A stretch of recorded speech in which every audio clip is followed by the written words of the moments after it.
प्राकृतिक सौंदर्य भरपूर केन्दुझर जिला एठार बण पहाड़ झरणार नैसर्गिक सौंदर्य अभिभूत हो उठती पर्यटक जिलार घटगाँ माँ तारिणी पीठ समेत सान घागरा सीताविंज गोनासिका भली 10टी प्रमुख पर्यटनस्थल विकास पर मंजूर होती 32 कोटी टंका।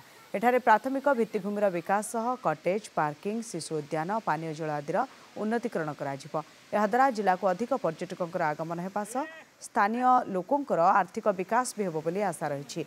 एपटे समस्त पर्यटनस्थल उन्नतीकरण करने को चंपुआ केन्दुझर पीए आईटीडीए और बीडीओ को आवश्यक डीपीआर प्रस्तुत पाई निर्देश दिया जाइछि बोली कहिसेंति पर्यटन अधिकारी।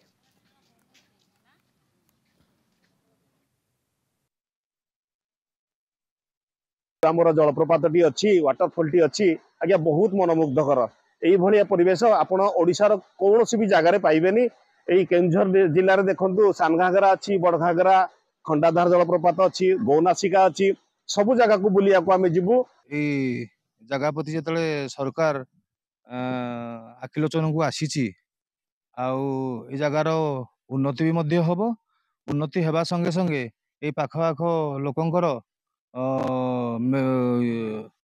आर्थिक मेरुदंड सुदृढ़ हम। तारिणी पीठर सेफ्टी सिक्यूरीटी पाई सरकार पाखापाखि कोटी टंकार आर्थिक व्यवस्था करुँच तार व्यवस्था हो पारे तार यूटिलाइज हो पारे आम तार माने सेफ्टी को आम गुरुत्व देवु एवं जद्वारा आमर पर्यटक खूब सुरखुरे और सुचारू रूपे दर्शन कर आनंद मन रिटर्न कर आशा करुँ।